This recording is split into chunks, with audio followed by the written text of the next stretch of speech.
F'konferenza tal-aħbarijiet ħabbru l-benefiċjarji tal-Fond Rock in Malta li huwa amministrat minn Festivals Malta bilan li jinċentiva l-ħolqien ta' avvenimenti u lill-artisti fil-qasam tal-mużika rock.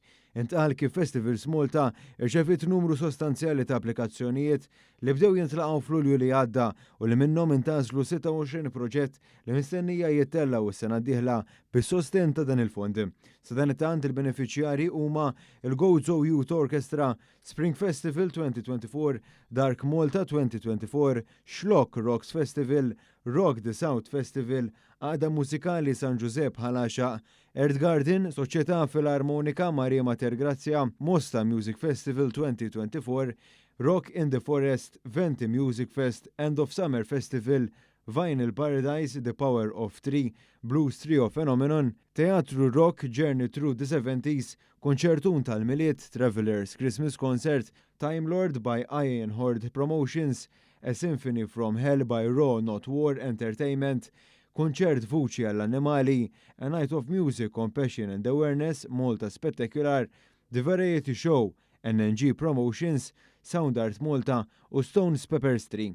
L-kap eżekuttiv ta' Festivals Malta, Franza Ġus, esprima soddisfazzjon tiegħu għall-konkurrenza li dan il-fond reġa' għal sena oħra għat-tigra leħa. Hija xi ħaġa sabiħa li l-rock ukoll jiffiċerja wkoll f'dak li huma l-proġetti ta' Festivals Malta biex inkomplu ngħinu u nagħtu sostenn lill-artisti lokali u anke dawk barranin.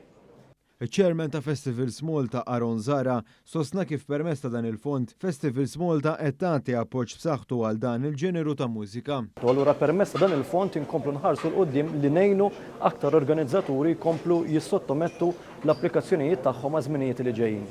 Il-Ministru għall-Wirt Nazzjonali l-Arti u l-Gvern Lokali Owen Bonnici stqar li dan il-fond jirrifletti l-fiduċja li għandu l-Gvern fis-setturi artistiċi u organizzattivi f'pajjiżna. Bis-saħħa ta' dan l-investiment ta' 300,000 euro qed ngħinu biex jittellaw 26 produzzjoni matul is-sena d-dieħla. Dan ifisser investiment fl-artisti tagħna, fl-organizers tagħna biex inkomplu mmexxu l-qudiem tas-settur kulturali. Għal aktar informazzjoni fuq l-avvenimenti ta' Festivals Malta, il-pubbliku u imħeġġeġ li jżur www.festivals.mt.